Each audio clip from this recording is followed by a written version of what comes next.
A cabinet minister in Antigua and Barbuda resigns amid allegations of bribery. That's our top story in Caribbean Newsline for Tuesday, May 15. From the CMC News Center in Bridgetown, I'm Nicole Best. Good evening. Investment and Trade Minister Asot Michael on Tuesday tendered his resignation from the cabinet of Prime Minister Gaston Brown amid allegations that he was named among Caribbean politicians who asked for or received bribes from a British investor, Peter Verdi. Prime Minister Gaston Brown has already indicated that he has accepted the resignation and asked Governor General Sir Rodney Williams to revoke the appointment. Michael has denied the accusations that came out in a British High Court last Friday.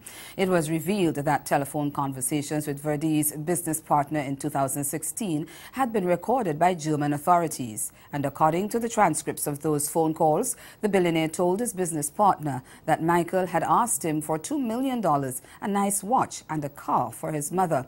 Michael's resignation comes on the heels of leader of the opposition United Progressive Party, Harold Lavelle, calling for him to either step down or be fired. But in his resignation letter, Michael stressed that he was not party to the court proceedings in the United Kingdom and pointed out that he has not been charged with any wrongdoing.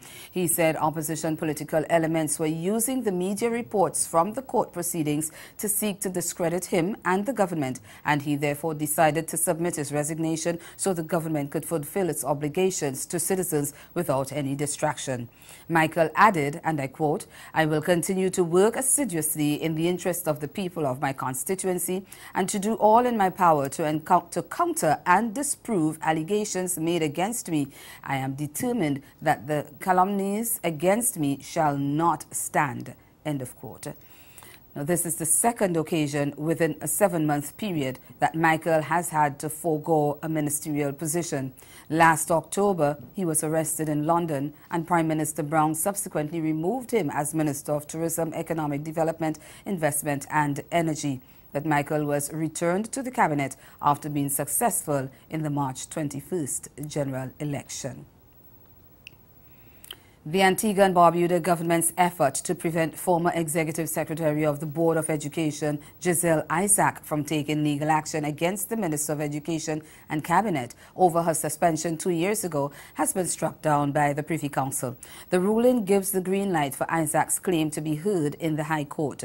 The former Board of Education boss was suspended in 2014 and subsequently contended she had been summarily dismissed. She therefore filed a claim in the High Court. However, the government's position was that because her action involved an employment dispute, it should be heard in the Industrial Court. In 2015, the High Court ruled that Isaac had the right to have her matter heard in the High Court, and the following year that decision was upheld by the Eastern Caribbean Court of Appeal. The government then went to the Privy Council seeking to have the decision overturned. And we staying in the twin island nation of Antigua and Barbuda, where a senior police officer and his mother have been charged in connection with an alleged racket involving the sale of bio pages of Antigua and Barbuda's passports. 47-year-old suspended Assistant Superintendent of Police Ray John and his 63-year-old mother Yvonne Nicky appeared in court on Monday before Chief Magistrate Joanne Walsh. Janor Smith of ABS News has the details. The Gonthrops residents were jointly charged with 5 counts of conspiracy to forge Antigua and Barbuda passports contrary to common law. John was further charged with larceny of 54 multi-layered infilling sheets and 1 multi-layered infilling patch valued at $21,700 EC. These were the property of the Antigua and Barbuda Passport Office. John was also charged for receiving 4 multi-layered infilling sheets and 1 multi-layered infilling patch valued at $1,300 EC, all of which were also the property of the Antigua and Barbuda Passport Office. Prosecutors requested that Yvonne Nicky be denied bail as she has a U.S. passport and ties in St. Vincent and the Grenadines. However, the defendant's representative, Dane Hamilton QC, argued that she is willing to turn over all travel documents to the state. Hamilton argued that Nicky was pulled from a flight on April 15, just days after her son's home was searched in her presence and a number of items confiscated. He was of the belief that this should not have been done because she was not charged with any offense and that she was willing to surrender her travel documents. Hamilton also argued that John was not at flight risk because he has set up a life here with his children and has excellent connection with society. He noted that none of the defendants pose a threat to the public or the investigation. They were both granted bail in the amount of $50,000 and had to pay $10,000 forthwith to secure their bail. They must also report to the Parham Police Station daily with 2 Antiguan sureties required. Both were required to hand over all travel documents. Their next court appearance is scheduled for 11th July 2018. Former Barbados Prime Minister Owen Arthur is denying that he had anything to do with any major tax write-offs for either the father of Barbados Labour Party leader Mia Mottley or Barclays Bank. Arthur did confirm that Elliot Mottley applied for a tax waiver, but he insisted he did not grant it and has left it up to the BLP leader to clear the air. Arthur was responding to statements made by Prime Minister Frandell Stewart on Sunday night when he called on Mottley to give account for millions of dollars in tax waivers which reportedly occurred under the last BLP administration, including a near $500,000 write-off to her dad. The former Prime Minister says he was both disappointed and surprised to learn of the write-off for the senior Mottley, and he says the matter should be criminally investigated since approval for such waivers needed to be given by both Cabinet and Parliament. Arthur said he did not know on whose authority the waiver was granted, and he suggested there would have had to be a conspiracy to defraud the Treasury because the Minister of Finance said no to the tax waiver. I'm aware of the fact that Miss Mottley's father would have applied to me for a waiver of the tax. And as I said earlier, as a Minister of Finance, I never did nor never would have agreed to a waiver of a tax on income running into millions of dollars. So I remember it because of its outrageous nature. It truly was outrageous for Mr. Elliot Mottley, with a daughter in Cabinet, to apply to me to waive that kind of tax for him. And I can remember that it was categorical, therefore, because I would never do that. That I said no. I thought that the matter had died there because I was the Minister of Finance, and as I said, there are certain things that has to happen for a minister to waive a tax. In order for that tax to have been waived by me, I would have had to take it to Cabinet. And I give you the assurance that the Barbados Party members of Cabinet are all aware that at no stage did I ask them to waive a tax for Mr. Mottley's father, as the law would require of me. And still to come in Caribbean Newsline, Trinidad and Tobago's National Security Minister denies giving an order to spy on police officers. That story and more after the break. Do stay with us.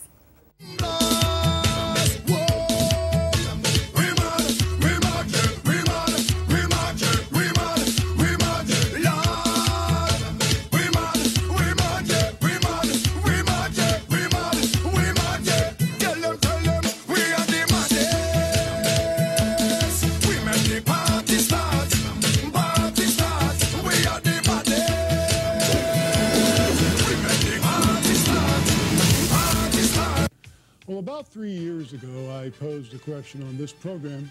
Who do you think we should trust in the Middle East, Israel or Iran? Last week, Israeli Prime Minister Benjamin Netanyahu said on television that Israeli spies had smuggled a secret nuclear weapons archive out of Iran. For those of you who are keeping score, that's a bad thing. But on the day that President Trump announced he was pulling the U.S. out of the Iran nuclear deal, CNN referred to the Israeli evidence as flawed.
Trinidad and Tobago's National Security Minister Edmund Dillon has refuted claims that he gave a directive to the Strategic Services Agency, the SSA, to spy on police officers. And the Commissioner of Police says he didn't give that order either. Their denials follow a newspaper report on Monday which claimed that Dillon gave the instruction last December. I am not aware of the SSA investigating police officers. I'm not too sure where you get that information from. National Security Minister Edmund Dillon is denying any knowledge of the Strategic Services Agency investigating members of the police service. On Monday, the TNT Guardian published a story entitled Spies vs. Cops, in which it claimed that Minister Dillon had reportedly given a directive to the SSA to look into police officers who may be engaged in illegal activities. The newspaper cites an SSA officer as its source. However, when asked for a response, Dillon refuted the claim. There's a professional standards bureau in the police service that investigate police officers. And there's also the special branch of the police service. If the needs be, and that's the remit of the Commissioner of Police, not the Ministry of National Security. So if there's some situation that the Commissioner wishes to investigate, he has the tools and agencies to do so. Contacted for comment, Commissioner of Police Stephen Williams said he did not commission the SSA to take any such action, but he noted that the SSA is headed by a director. I'm not aware of the SSA looking into crooked police officers. I don't want to go into issue of supposition. SSA is headed by a director, and they have remit under the law. The Strategic Services Agency Act makes provision as to what they can and cannot do under the law.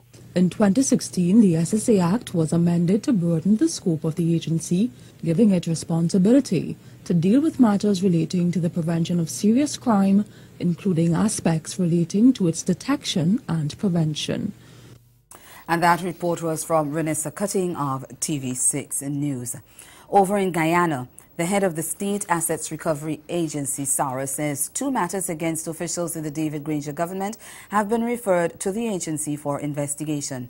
The matters were referred by Opposition Member of Parliament Gail Teixeira, and they relate to the $18 million sign-in bonus which the government received from ExxonMobil and which was placed into a special Bank of Guyana account instead of the consolidated fund.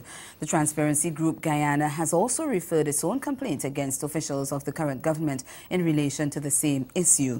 SARA's head, Dr. Clive Thomas, says the agency has not been able to commence investigations into the 2 matters because other priority cases are currently affected by a lack of capacity, time and resources. We get more in this HGP Nightly News Report. A few matters were referred to the agency by Opposition Member of Parliament Gail Teixeira, and another matter relating to the $18 million signing bonus which the government received from ExxonMobil and placed into a special Bank of Guyana account instead of the consolidated funds was also referred to the agency by Transparency Institute. Director of the State Assets Recovery Agency, Professor Clive Thomas, told the media on Monday. And we'll make that procedure known to you in a short while, because the draft criteria that we are establishing to become the standard operational guidelines within the organization, that memorandum is still being drafted and is still being vetted by international advisors to make sure it meets best practice globally. Professor Thomas made clear that the agency treats all complaints similarly, noting that there is not a standard way to deal with complaints against government officials. Nevertheless, it is highly unlikely that the agency will be investigating these complaints soon.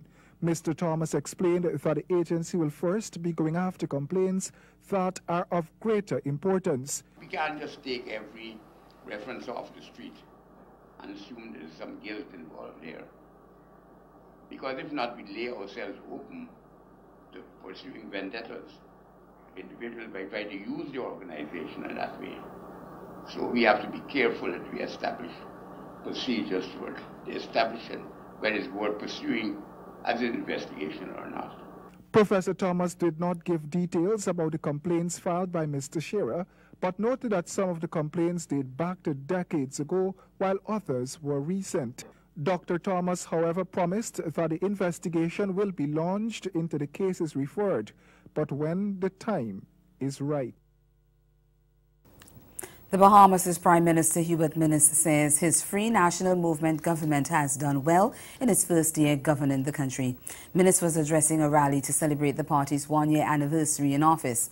He told supporters at party headquarters that over the next 4 years, his administration plans to renew, transform and modernize the Bahamas. Our economic prospects are improving, but we must do more to boost jobs and opportunity. Tourism is on the rebound. But there is still much work to be done to ensure that our tourism engine is in full motion. Still, amidst our challenges, the Bahamas is much better off than it was a year ago. The Free National Movement leader told members and supporters attending the rally that the party can only achieve historic reform and revitalization when they are all stronger together. Those who seek to divide us do so out of their own selfish and narrow interests. They are more loyal to their cause than they are to needs of the Bahamian people. Those who say we have accomplished little have purposely closed their eyes and ears because it is in their interest to sow discord. The Prime Minister told those in attendance at the election victory rally that the Bahamas is now heading in a more promising direction. He encouraged supporters to use this time wisely to create a more vibrant and modern Bahamas.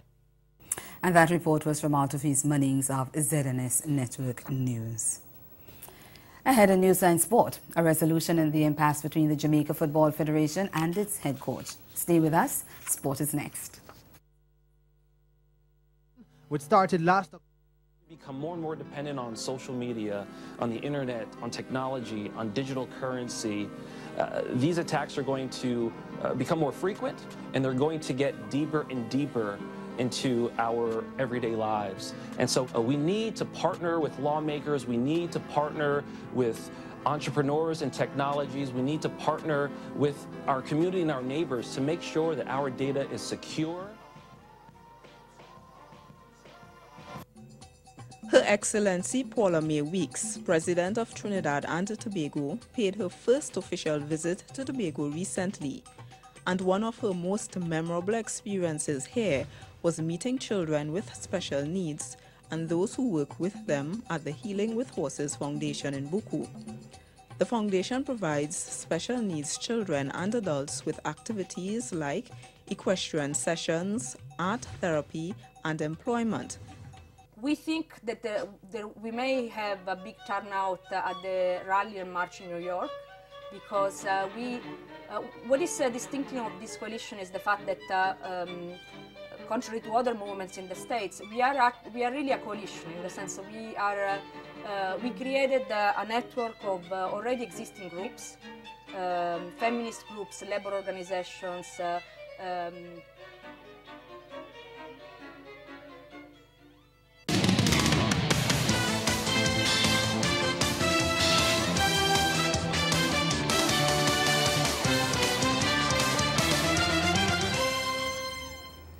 Signed, sealed and settled. The impasse between the Jamaica Football Federation, the JFF and head coach Theodore Tapper Whitmore is over.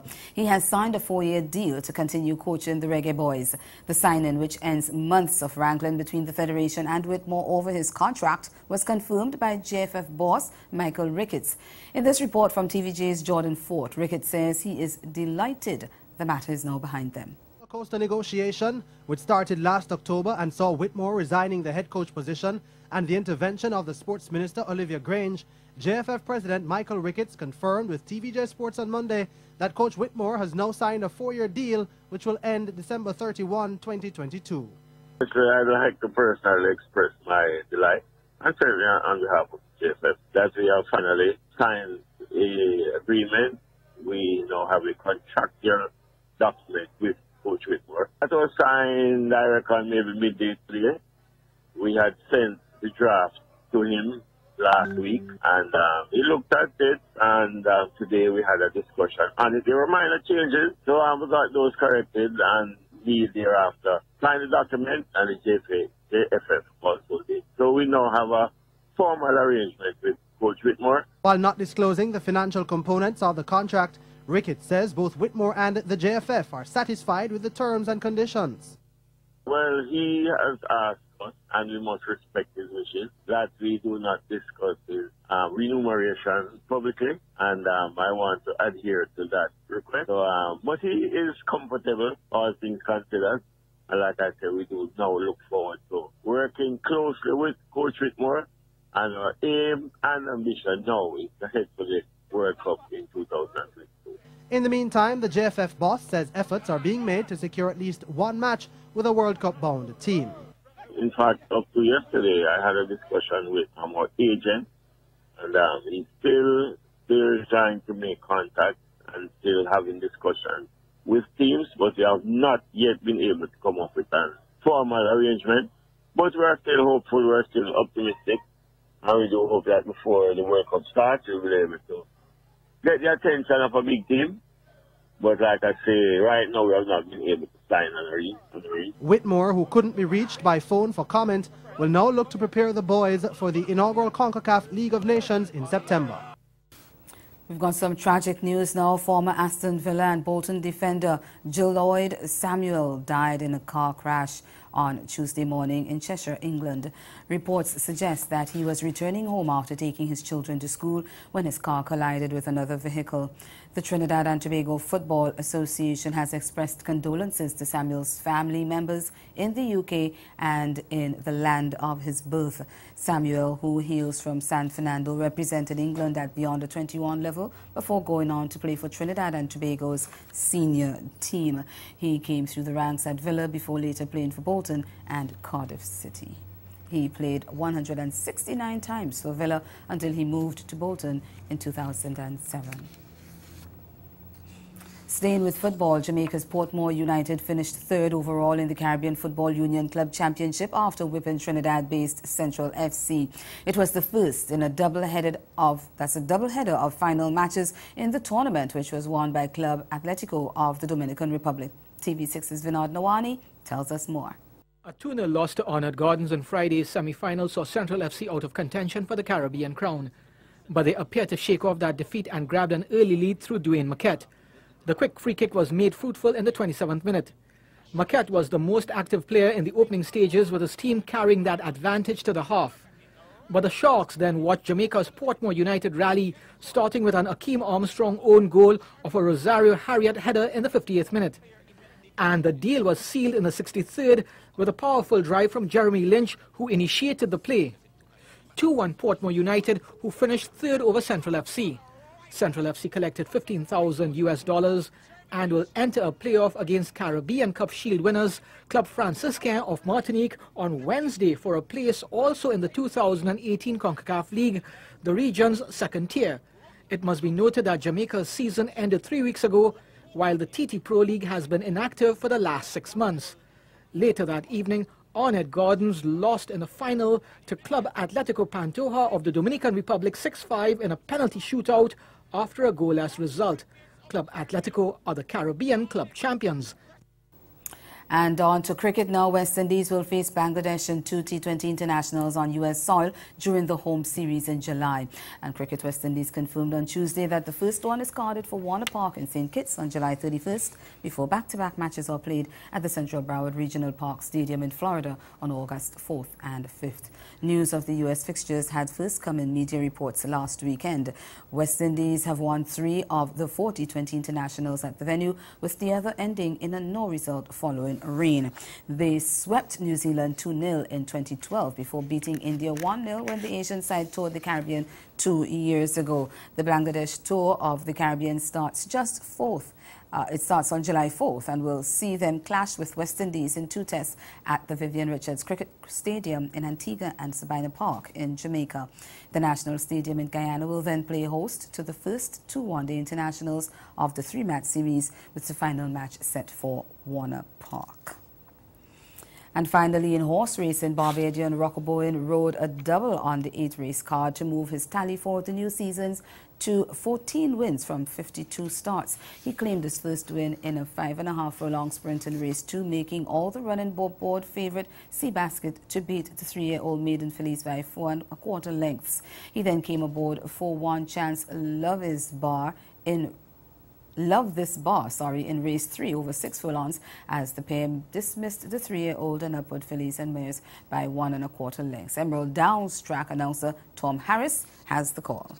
Away, and Seabasket has the rail and the lead 3 parts of a length. Fortune's Freude is there to shadow the leader. Jupiter S a closer third from the outside as they run to the top of the stretch. Midnight Weave back of that. They round the turn and head for home. And Seabasket leads the charge with a final furlong to go. Fortune's Freude in pursuit. Jupiter S is back third, but Seabasket in command, clear by 3. Seabasket and Rocco Bowen home in front. Fortune's Freude was second. Jupiter S third. Emerald. And that's the sport. Stay with us. We'll be right back. Barbados, renowned for its pristine beachfront and fantastic weather, continues to leave quite an impression on newcomers to the island and returning visitors. The Caribbean island, quite popular as a vacation hotspot, is not only beautiful due to its natural aesthetics. The island of Barbados continues to grow in popularity because of unique connections developed with our people, our culture. We can't wait to welcome you.